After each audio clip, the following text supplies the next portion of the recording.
a Crystal Palace game is a massive one. Well, for the whole club, for David Moyes. I don't want to overly get into some of the stuff that he said and all that stuff, but I just want to concentrate on the game. But just for him, for the club's future, and the way he's been speaking about very much wanting to secure a 4th season of European football, this one's massive. It really is. It's very, very hard to make a case that West Ham can qualify for Europe if we don't win this. I think we need to win this game. I think we need to beat Luton. I think we probably need to beat Chelsea. I mean, that's tough. And then possibly get 1 point out of either Man City or Liverpool, at least 1 point. That's a big ask. And even then, we might not do it. We've all got, everyone's got themselves to blame. West Ham have the Premier League, have, Liverpool, everyone.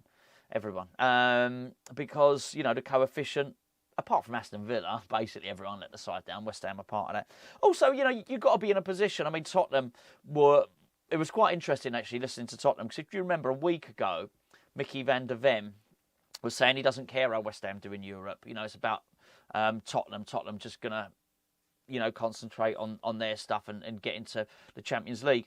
And I guess, look, he could say that, but it was a little bit naive, I felt, from him, actually, because clearly you want the English teams to do well. It would have been advantageous for Tottenham, for Champions League, to go down to 5th place. And now, obviously, the coefficient is terrible now. And it's not just, obviously, the Champions League placings, because, obviously, there's been a lot of talk about Tottenham and, not being able to do it.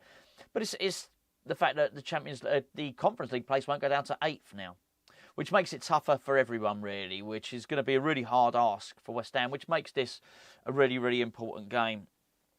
We're sort of trying to cling on to like little glimmers, little snippets of hope, if you like, that West Ham can get something. And largely most of it is not based off of what West Ham could do. I remember ahead of the Fulham game, I was hoping we wouldn't be too tired. I was hoping Fulham wouldn't have anything to play for. Fulham's away record was awful, if you remember. All of those things, not a lot of it had a lot to do with West Ham being brilliant, for instance. And, sort of, we lost. It was the same with the game against Leverkusen. I was sort of hoping that they might be still hungover from their celebrations, that they might be focused, the high of the winning the Bundesliga, and then the sort of come down. There was a load of things I was hanging on to in the hope that we might get something from the game. Well, we did get something from the game, but, be able to get through in the tie, get through to the semi-final.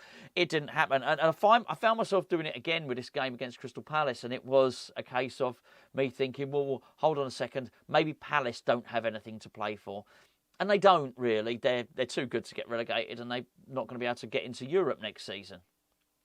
But I quickly checked myself and had a word with myself, and I thought, well, actually, they had nothing to play for when they beat Liverpool, did they? And they were very, very good against Liverpool. And I think the press made a lot of it. I'm not sure. Well, I guess the context was that they were playing against Liverpool, but had they played like that against other teams, it might not have received the amount of press that it did, because it's all part of the Jurgen Klopp story, isn't it, and that sort of thing. But it was impressive. It was impressive what they were doing. And it's been interesting, actually, reading about Oliver Glasner, reading about what he's been doing at Palace, because normally I would go into this game because my good friend Marcus is a Crystal Palace fan, and we talk about football all the time. Obviously, I talk about West Ham, he talks about Crystal Palace, and we have done, we've known each other since we were teenagers, so we've done it for years. So traditionally, I hear a lot about Crystal Palace, but I think the change has been so stark and so quick that I feel a bit behind on the news with Glasner, really. So it was interesting reading what he'd done with Jefferson Lerma. It was an interesting interview with him, and they'd had some problems in central defence anyway, but certainly during the last couple of games, they've only played with one known centre-back. Now, Gahey has been injured anyway, and Anderson was playing at centre-back. What he did is he drafted Lerma in, who's not available for this game, let me just say that. He drafted Lerma in to play, basically to give the team more control in terms of their passing from the back. That is being dedicated to your style, isn't it? That really is. That's buying into your ethos, to be looking at your centre-backs and thinking, actually, none of them are good enough on the ball. What I want to do is, from defence, I want to be able to create that extra man in midfield, so they've got to be someone that's good on the ball. That's a massive change in philosophy. Even just that, and it's not just that, by the way, that's been happening, but if you look at what Roy Hodgson was doing, just a change of that is quite stark. I do think he's been buoyed and he's been lifted by Elise coming back from injury. Eze's come back from injury. they both do miss games for injury, don't they? I think looking at what teams might sign them in the future, that's a consideration. You're not signing players who are going to be available all the time, but they are brilliant players. Absolutely brilliant players. It's quite funny, actually, when I look at Elise, every time I see him play, I think, wow, I'd want him at West Ham. And then I check myself and actually think, well, that's a position of absolute strength. There's one area we don't... There's probably only one area we don't need to buy in the summer transfer, and that is probably right wing. And, of course, that's where he predominantly plays. Although I do wonder, I bet he'd be a magnificent player on the... in attacking midfield, but you'd lose his crossing ability, wouldn't you? You'd say for West Ham almost in every other area. Do we need another striker? Yes. Another left winger? Yes. Attacking midfielder? Probably could do with one. Central midfielder? Yep. Well, we don't want to, we've struggled there, and we certainly don't want to renew Kalvin Phillips there. Full-backs? Yep. 2, please. Centre-backs? We might even have a bit of a centre-back crisis. So it does seem like right wing is not an area. I think it's a no from there. I mean, I'd love to get Eze. I don't think you can get him. He's a brilliantly talented player. Really, really good. I mean, and I think, a little bit unlucky, bearing in mind, I remember when he left QPR, read an interview about him having England aspirations, and you just look at the quality that England have got in that department. It's going to be very, very hard for him to claim a place in the England first team, really, isn't it? They're so blessed there. Anyway, there you go. So that's the sort of news from the Crystal Palace point of view. West Ham, Emerson coming back's huge. Him and Paqueta got a point to prove in this game. I think so.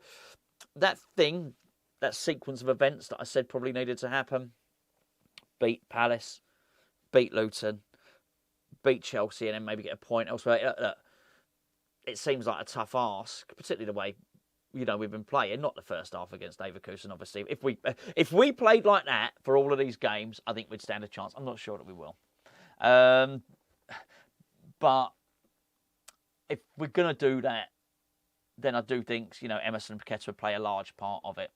I just hope in this game, if we do go ahead, that we don't do what we always seem to do, and it's a real shame, and we just don't learn from it.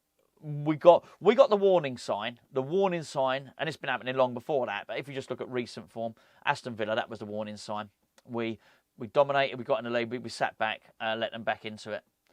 Newcastle, we did the same, let them back into it, and obviously, Thursday night was the same. We're a completely different team in the second half to the first half, and I just hope we don't do that in this game, and I hope we can get a lead. It's always a bouncy old place if things are going well, Selhurst Park.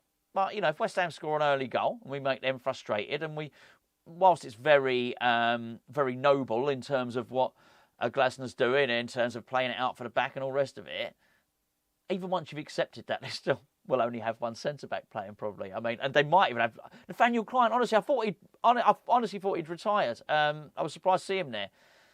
There is a real option for us. If West Ham play with a proper front three and they're all going at it, and we have Paqueta there as well, then we can actually tear that defence apart. There's no doubt about it. If we sit off them and invite them onto us, then we'll get torn apart, because Eze and Elise are both totally capable of doing it.